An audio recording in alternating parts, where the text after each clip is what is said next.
자, 이스라엘 백성의 가나안 정복 전투에 대해서 간단히 한번 복습을 하면서 시작을 해보겠는데요. 자, 40년의 광야 생활을 끝내고 요단강을 건너기 전에 모세가 죽었습니다. 모세가 죽은 후에 모세의 후계자로 지명된 사람은 누구였을까요? 여호수아. 네, 너무 쉬운 걸 여쭤봤나요? 네. 자, 하나님이 여호수아를 통해서 첫 번째 일으키신 기적은 무엇이었습니까?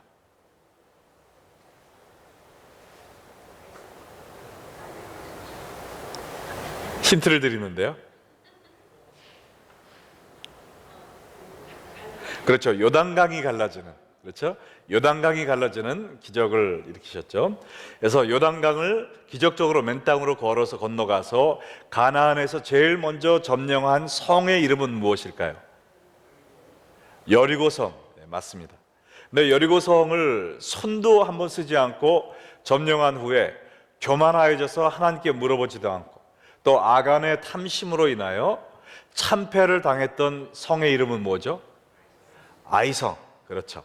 자, 근데 아이성이 그러니까 이스라엘이 회개한 후에 아이성을 점령하자 가나안 온 족속들이 한 행동은 무엇이었나요?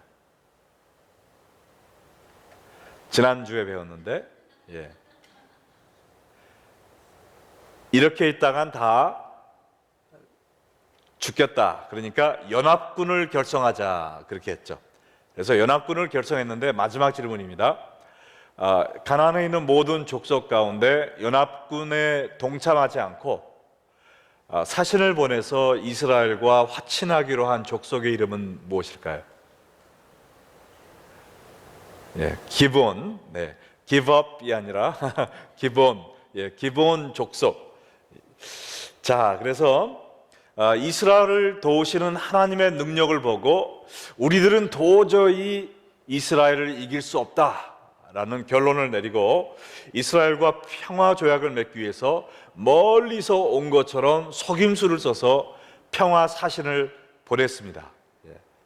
사실은 예루살렘 동북쪽으로 8km밖에 떨어지지 않은 곳에 있었지만 멀리서 온 것처럼 가장을 해서 떨어진 옷과 헤어진 이 전대를 가지고 그리고 빵에도 곰팡이가 핀 것을 가져오면서 우리가 멀리서 왔으니까 우리와 화친을 맺읍시다. 왜냐하면 하나님께서 가나안에 있는 모든 족속들은 우상을 섬기는 족속들이기 때문에 이스라엘 백성들이 물들지 않도록 다 진멸해버리라 이야기를 했죠.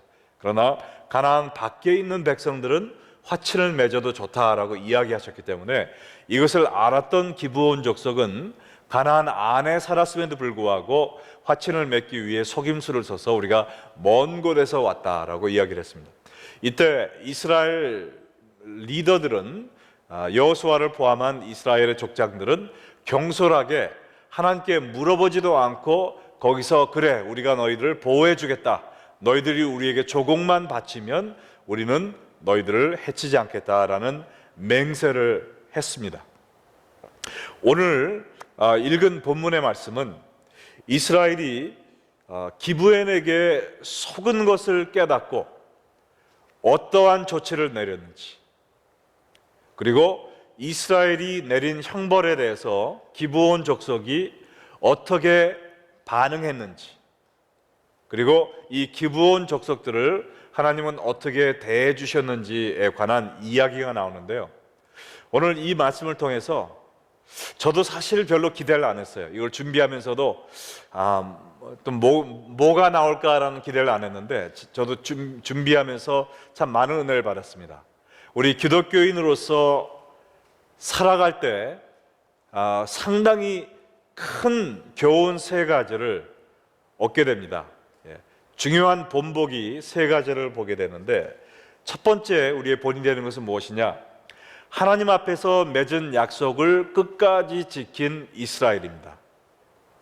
하나님 앞에서 맺은 약속을 끝까지 지킨 이스라엘.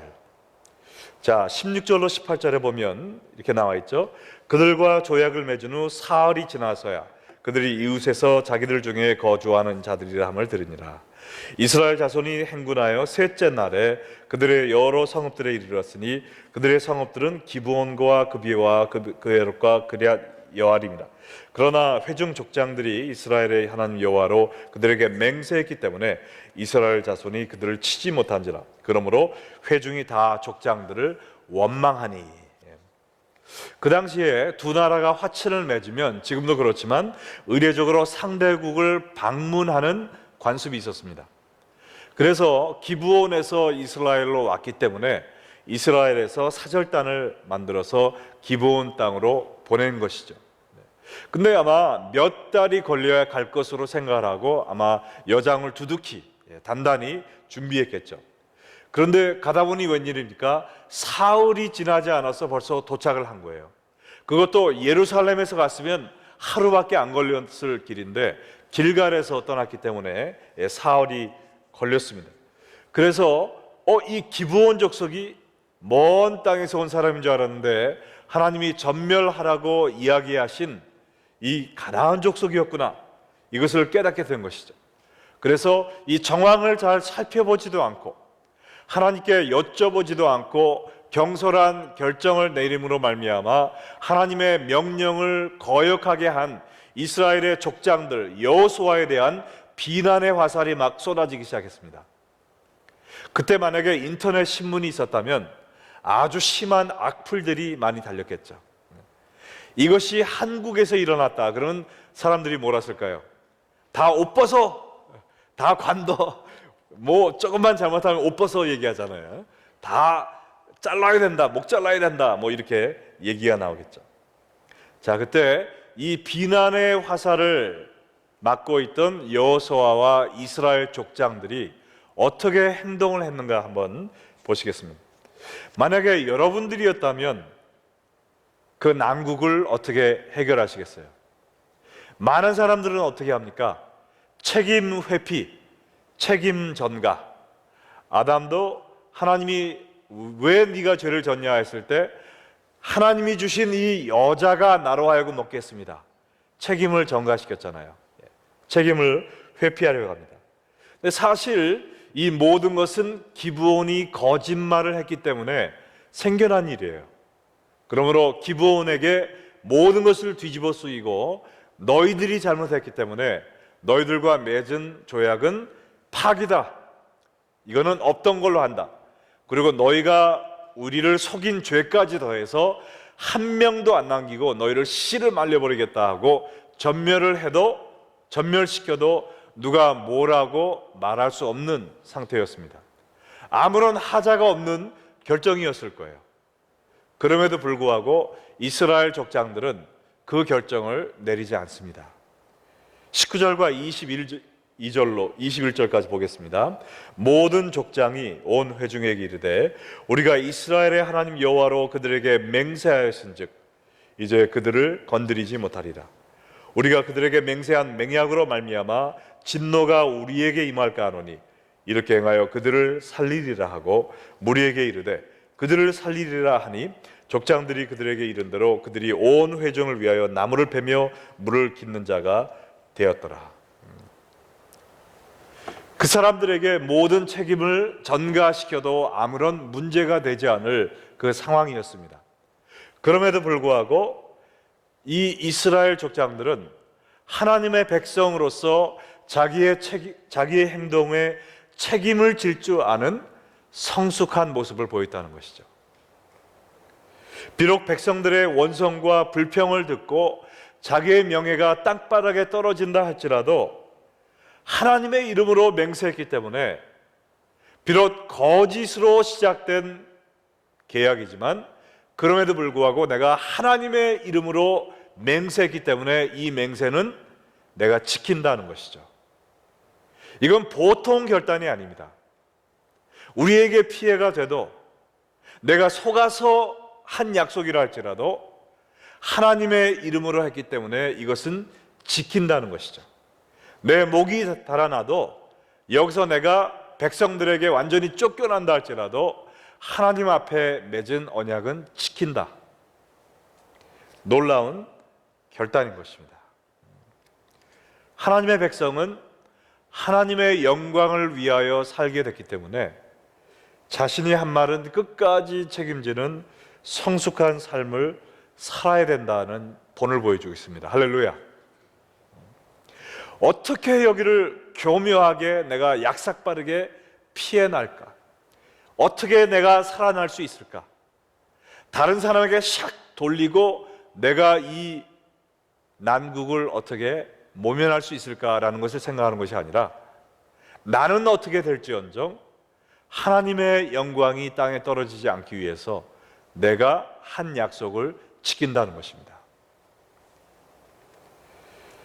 언제 하든 어디에 가든지 간에 우리가 레이크뷰 언약교회의 교우로서 하나님 나라의 백성으로서 교회와 하나님의 이름에 누가 되지 않도록 거룩하고 순결한 삶을 사는 하나님의 백성의 참 모습을 보여주고 있습니다.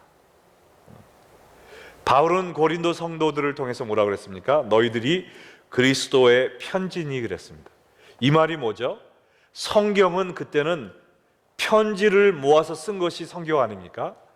그리스도의 편지다라는 것은 바로 너희가 하나님의 말씀, 성경이라는 것입니다. 무슨 말이냐? 예수 안 믿는 사람들은 성경책을 읽습니까? 안 읽습니까? 안 읽죠? 예수 믿는 사람들도 안 읽는데 예수 안 믿는 사람들이 성경 읽겠습니까? 네. 예. 자, 예수 안 믿는 사람들은 성경을 읽지 않습니다. 그러나 우리가 성경이라는 것이죠.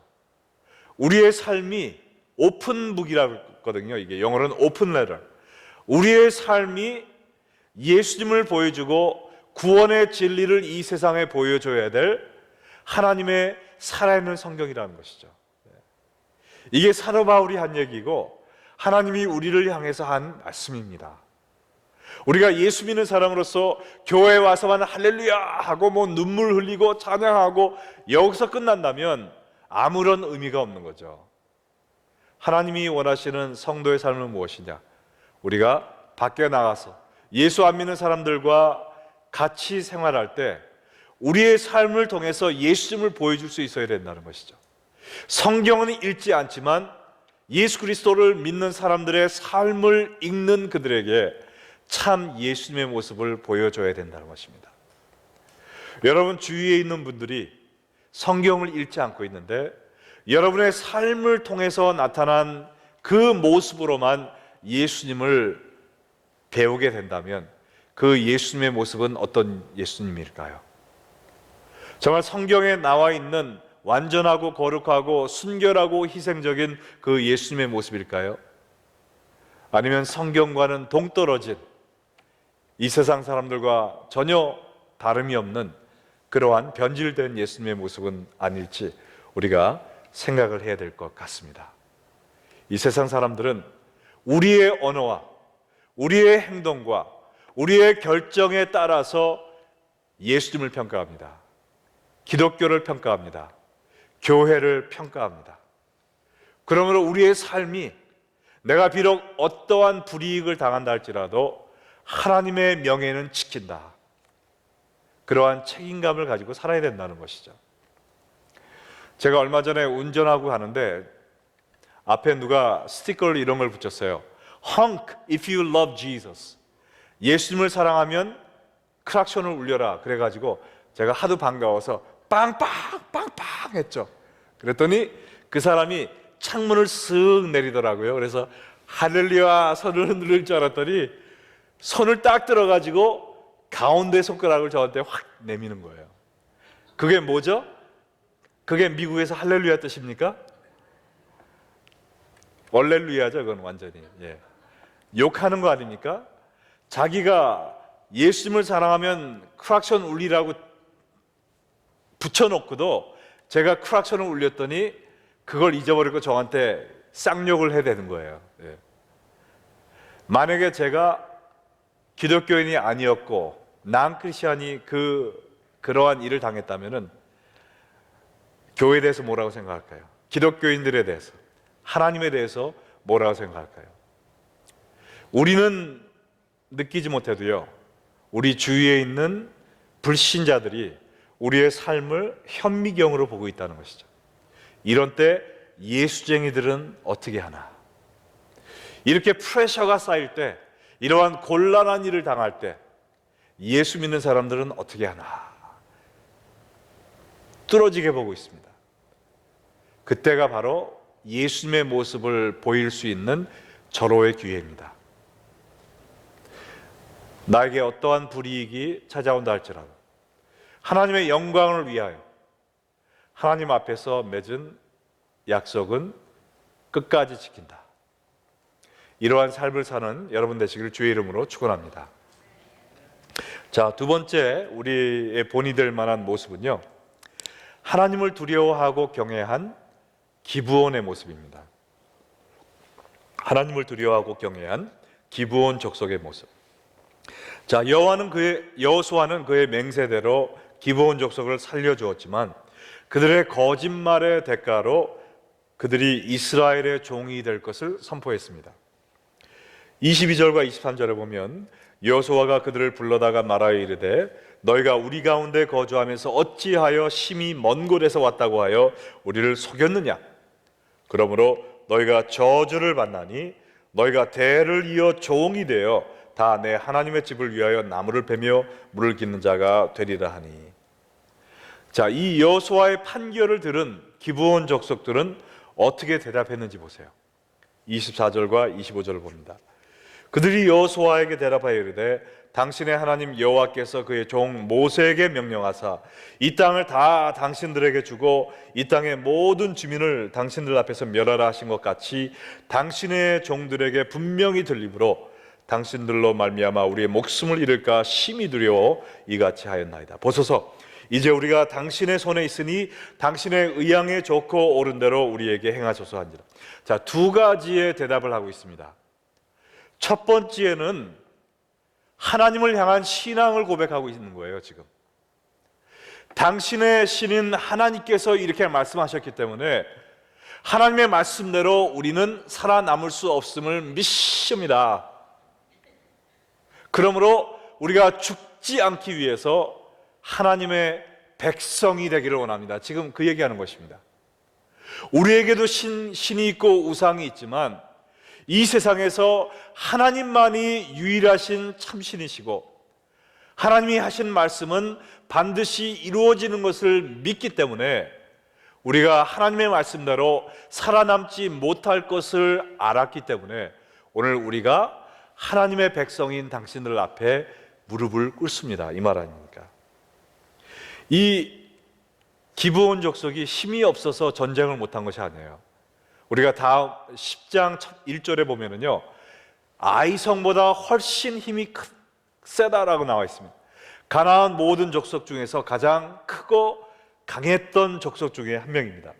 그러나 하나님이 행하신 그 기적들을 보니까 인간의 힘으로는 이길 수 없는 능력의 참신이다라는 것을 깨닫고 이스라엘과 하친을 맺은 것은 하나님을 향한 그들의 신앙을 고백한 것입니다. 놀라운 고백 아닙니까? 비록 이방인이었지만, 우상을 섬기던 이방인이었지만 회개하고 주님께 돌아오는 모습입니다. 그리고 이스라엘의 종이 될 것이다 라고 얘기했을 때 어떻게 반응했습니까? 여기 후반부에 보면은요, 할렐루야 하는 거예요. 조심해라. 네. 당연하죠. 감사합니다. 지금 얘기하는 거예요. 죽어 마땅한 죄인들을 살려준 것만 해도 황공무지로소이다. 그 뜻 아닙니까? 우리가 어떤 힘들고 고달프고 어려운 일을 하게 되어도 우리는 감사할 따름입니다. 왜냐하면 죽어 없어져야 될 죄인을 살려줬다는 그 감격 때문이죠. 자, 이것이 바로 하나님을 통해, 예수님을 통해 구원의 선물을 받은 신앙인들의 태도가 되어야 된다는 것입니다. 나 같은 죄인 살리신 주 은혜 놀라워, 큰 죄악에서 건지신 주 은혜 고마워, 해처럼 밝게 살면서 주 찬양하리라. 나같이 죽어 마땅한 죄인에게 구원의 선물을 주시니 감사합니다.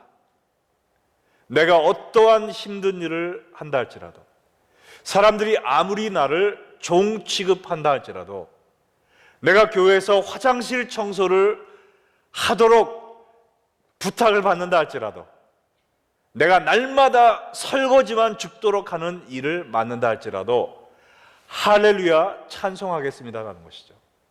왜요? 나는 죽어 마땅한 죄인이었음에도 불구하고 하나님이 예수 그리스도를 통하여 나에게 구원 주셨기 때문에 나는 불평이라는 것은 없습니다. 주인 행세는 없습니다. 평생토록 하나님을 섬기고 성도들을 섬기는 노예의 삶을 산다 할지라도 저는 하나님께 감사, 주 찬양, 할렐루야밖에 할 말이 없다.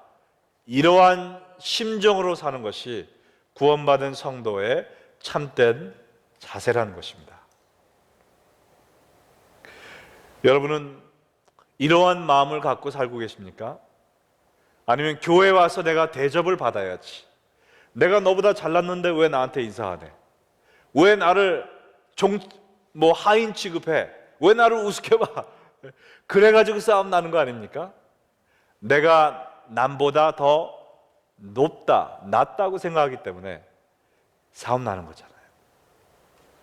우리가 이 기브온 족속과 같은 나 같은 죄인을 살려주신 그 은혜 때문에 제가 평생 노예로 지난다 할지라도 저는 오로지 감사할 따름입니다.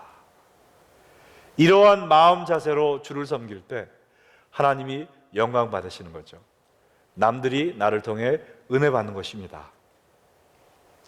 여러분, 시편 84편에 보면 옛날 모세의 반대에서 하나님께 저주받은 고라 자손들이 고백한 얘기가 나옵니다. 시편 84편 10절을 한번 읽어보겠습니다. 다 같이 시작.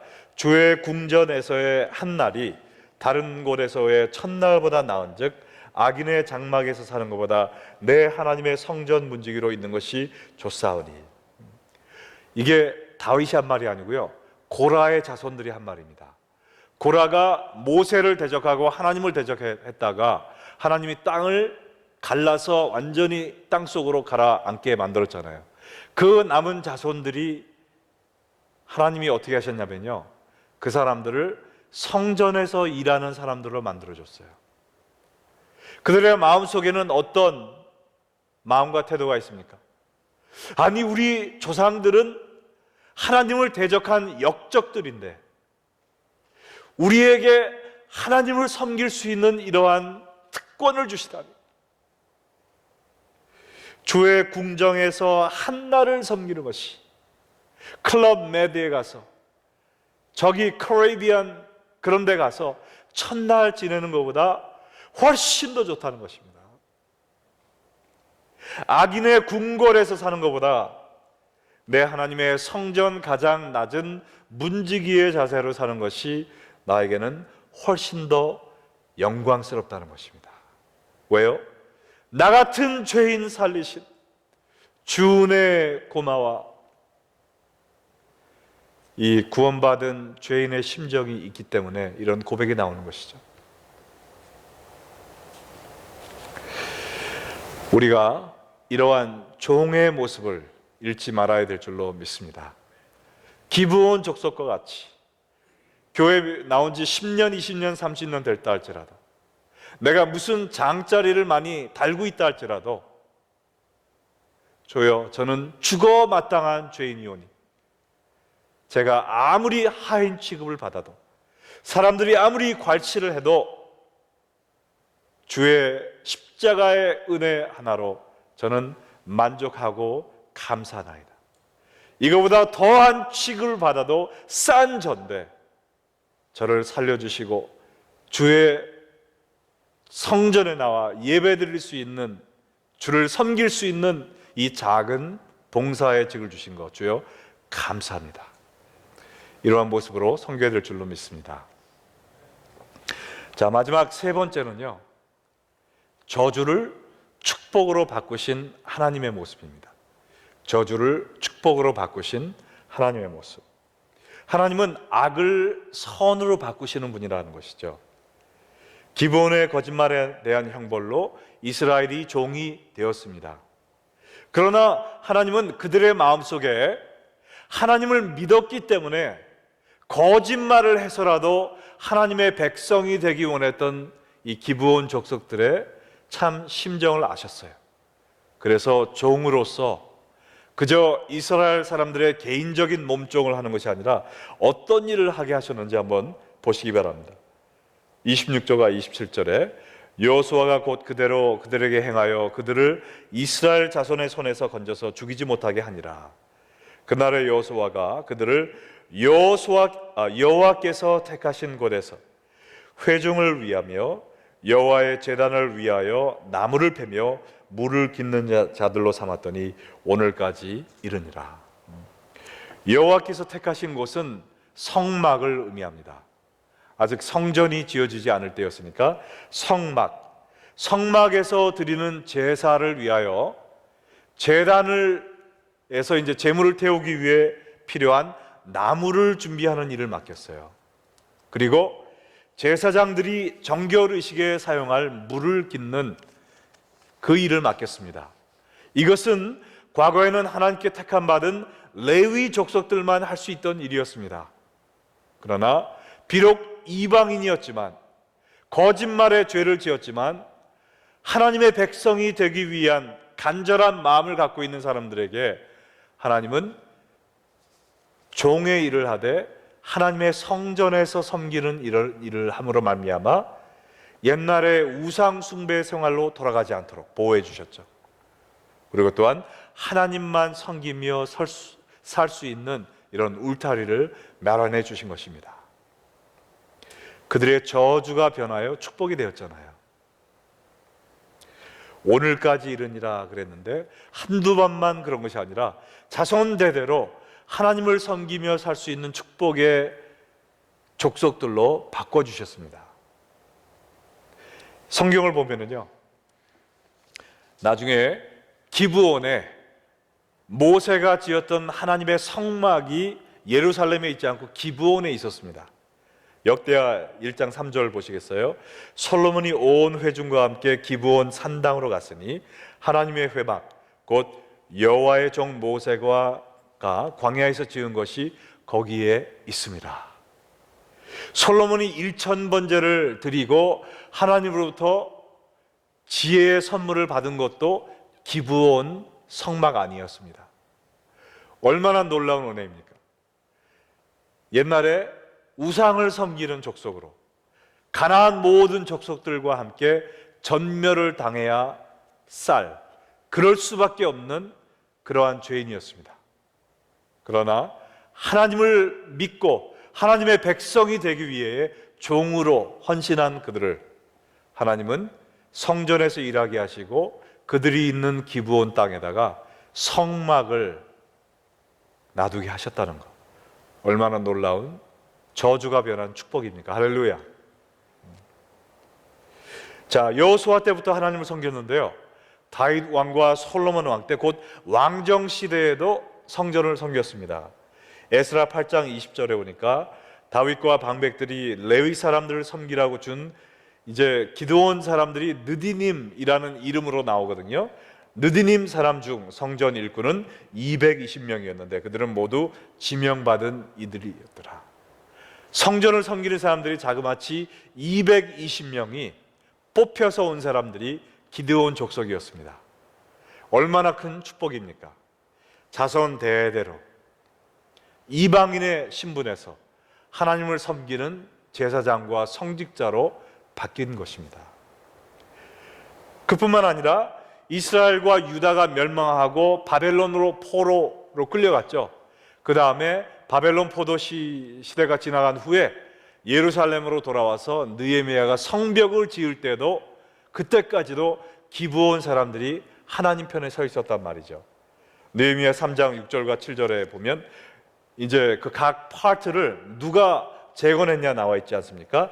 옛문은 바세의 아들 요아다와 부소드야의 아들 무슬람이 중수하여 그 들보를 얹고 문짝을 달고 자물쇠와 빗장을 갖추었고 그 다음은 기브온 사람 물라다와 메로노 사람 야도니 강 서쪽 총독의 관할에 속한 기브온 사람들 및 미스바 사람들과 더불어 증수하였고, 바벨론 포로 시대가 지나고 예루살렘을 재건할 때까지도 기브온 족속들이 하나님의 일을 하는 놀라운 역사를 감당했다는 것입니다. 여러분, 이 기브온 족속의 이야기는요, 바로 여러분과 저의 이야기입니다. 우리가 과거에는 이 세상에 속한 우상들을 섬기지 않았습니까? 돈과 명예와 쾌락과 죄와 이 모든 것을 섬기며 썩어져 주님의 영원한 심판을 받을 수밖에 없는 그런 존재였습니다. 거짓말하고 속이고 악독이 가득한 하나님의 심판에 놓여있던 우리들을 하나님은 그냥 두지 않으셨습니다. 예수님을 믿는 그 믿음을 통하여 우리에게 하나님의 나라의 백성이 되는 특권을 주신 것입니다. 그리고 하나님을 아버지라 부를 수 있는 은혜를 주시고, 하나님을 마음껏 예배할 수 있는 축복을 주시고, 하나님의 백성으로 하나님을 섬길 수 있는 특권을 허락하신 것입니다. 이 은혜를 생각할 때 우리가 어찌 하나님에 대한 감사와 감격을 갖지 않을 수가 있겠습니까? 나 같은 죄인 살리신 주 은혜 놀라와 주여 저를 종으로 기쁘게 드립니다. 남들이 저를 짓밟는다 할지라도, 근데 참 사람들이 제가 종입니다 말은 잘하는데요, 그것이 진짜인지 아닌지 알아보려면 참 쉽습니다. 남들이 나를 진짜로 종 취급할 때 그때 어떻게 내가 반응하는지 보면 돼. 지금 나한테 뭐라 그런 거야 지금? 그렇게 나오면은 거짓 종 노릇한 거죠, 여태까지. 그러나 진심으로 겸손한 종의 모습을 가진 사람은 이보다 더 심한 대접을 받아도 쌉니다, 하나님. 그럼에도 불구하고 저에게 구원의 은혜를 주시고 하나님을 섬길 수 있는 이 자리 주시니 너무나도 감사합니다. 기쁨으로 나아갈 수 있다면 진실된 종의 모습을 갖고 있는 사람입니다. 그러나 지렁이도 밟으면 꿈틀대 하면서 목이 뻣뻣해지면은요, 참 구원의 감격 속에 살지 못하는 것이죠. 우리는 이 겸손한 종의 모습을 가지고 가는 곳곳마다 하나님의 영광을 위하여, 하나님의 명예가 땅에 떨어지지 않도록 하기 위해 내 이름 석자보다, 내 집안 가문의 성보다 레이피오냐 교회라는 하나님의 교회의 이름, 나의 하나님 구원자 이 여호와의 이름, 이 땅에 떨어지지 않게 하기 위해 우리의 행동 거지를 살피고 희생과 고난의 삶을 살면서 주님의 영광을 위해 사는 것이 참된 구원받은 신자의 본분인 것입니다. 우리가 이러한 구원의 감격과 은혜를 가지고 겸손한 모습으로 하나님의 영광을 위해서 달려가는 여러분과 제가 되기를 주의 이름으로 축원합니다.